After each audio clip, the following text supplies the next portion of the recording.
لبيك اللهم لبيك لبيك لا شريك لك لبيك إن الحمد.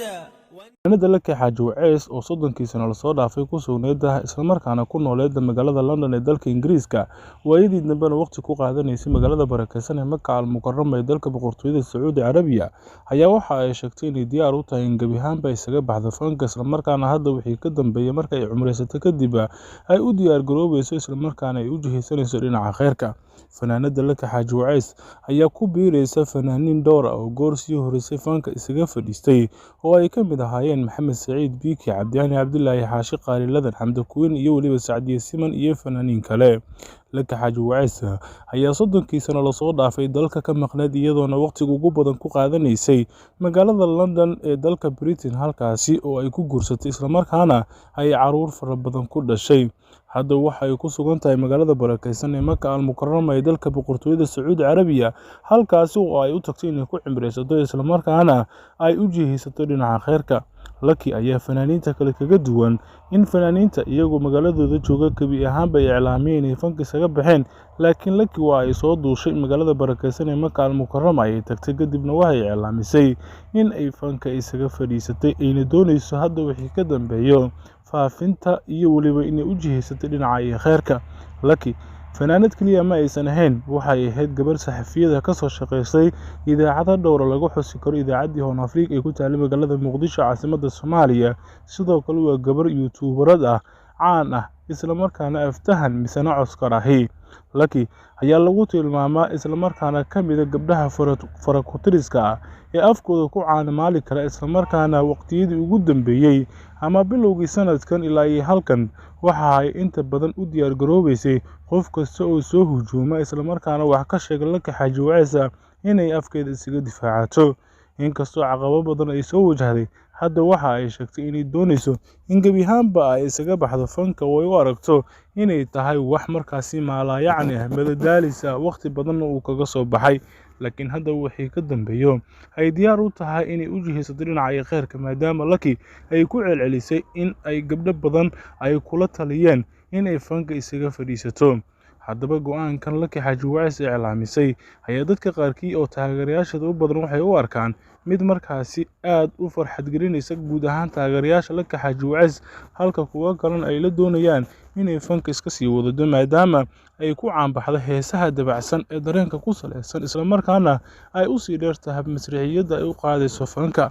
Lucky ayaa waqtiga ugu badan nolosheeda gelisay inay fanaanad noqoto isla markaana iyadoo wariye ah codkar ah ay haddana waxa ay ku sii tirsatay in ay fanka qayb ka noqoto, taasi oo keenay in rag badan oo fanka ku jira ay jecel yihiin misna ay doonayaan in Lucky ay heeso badan la keenaan isla markaana ay la qaadaan.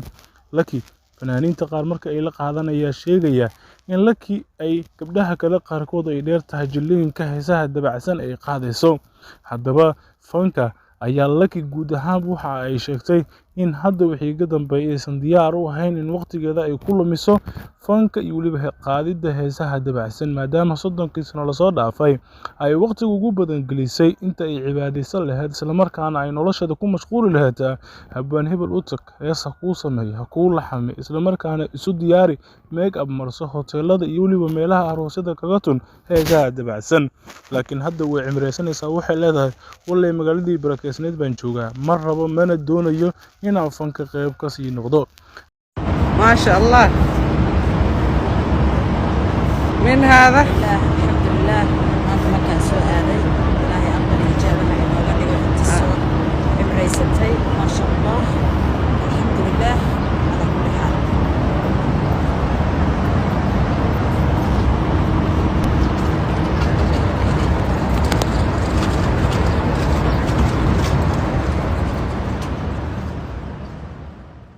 ما شاء الله من هذا الحمد لله maanta markaan soo aaday ilaahay aqbal ijaabana inooga dhigo inta soo cimraysatay ma sha Allah. لبيك اللهم لبيك لبيك لا شريك لك لبيك. الله أكبر الله أكبر الله أكبر الله أكبر. يا الله يا عزيز يا غفار يا رب يا أرحم الراحمين يا مجيب الدعوات. ما شاء الله من هذا الحمد لله ما أنت مكان سوء هذا إلهي أقبل إجابة إنه قال إمريستي ما شاء الله الحمد لله. الله أكبر الله أكبر الله أكبر. يا الله يا عزيز يا غفار يا رب يا أرحم الراحمين يا مجيب الدعوات. لبيك اللهم لبيك لبيك لا شريك لك لبيك إن الحمد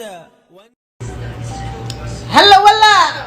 السلام عليكم ورحمة الله وبركاته. أنا جو ماما تيك توك يا إلى جوجي هي حبة دلوس كبقردة. لكي فين أنا موجودة في الليل؟ أيوة أنا موجودة في الرحيل. ما حتى رحيلي ماما ذا تيك توك هنا موجودة. أيوة أنا فرحانة كتير والله. ما شاء الله. I love you. فتاح هنا موجودة. فتاح هاي وأنا جيت أمك وأنا أركب وأنا بسمعني كثير. ما شاء الله ما شاء الله تبارك الله. سوى هذا ودريمون وحنا بسمعني يصير. هاي شعبك. فاهمين واكو سلان ولا شيء. فاهمين واكو جعلة. سلان ولا شان واكو بقردان. واكو جعلة في ماي فنانة دينا قالي أنا جوك تمانتو. هذه نسيتك واكو أركضون وقتين نقط إن شاء الله. واسوق عليه قبط على البني. واسوق عليه قبط على البني. واسوق عليه قبط على البني. سدي قريب كيانك قبل السهار. يا ما شاء الله تبارك الله. إنك اسكويسي مع بدنا مرتي إذن كانين نهاية. الرحيل إذن كانين نهاية. صومريني مزاسانا نرا. مع بدنا مرتي نهاية. مع بدنا مرتي نهاية. لما صومريني عندي أبوانك. لكن I love you. أنا قاعد أسوي مركوسينو. أنا عايز أنا جايبينو. على قحبة علي. قاعد أقرأ أكل التخاذ تسمع يا شاي. يا أقول بانجيان كاغلكوري. برقاو كولا قدون تاي نينكو قاضي والو قربضا كير يا خي واي على عدي يدير لك ما عدي يار كذا. بوندر زقيا على عدي عوال بوندر او حتى بوندر وينكا وفرح سنة والله. ما شاء الله إن أنا عاو. ما شاء الله. كلنا dad badan oo waxa qiimo iyo qaaya lahoona jecel baan caawo u imaanay. ما شاء الله ما شاء الله. marka waxa weeye walaalo waxa weeye baan u faraxsanahay. ما شاء الله حبيبتي. ka farxaana katiir wallahi farxaana katiir awi noo camalayta.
saaxiibayaal waa daawateen haddii aad inagu cusubtiina subscribe dhaha gambaleelkana furta si ay idiin soo gaaraan waxyaabaha xiisaha badan ee markaasi aan soo dhigno haddii aad horey inoola joogteenna madaxaad inoo saarantihiin dhaliil ammaan bogaadin tale iyo tusaale haddii aad inoo haysaana qaybta commentiga inoogu reeb waan idin aqrin doonaa mar kastaba mudnaanta idinka ayaa iska leh meesha guduudan madow ka dhiga si aad u noqotaan daawadayaasha ugu horeeya ee daawada warbixinada xiisaha badan ee markaasi aan soo dhigno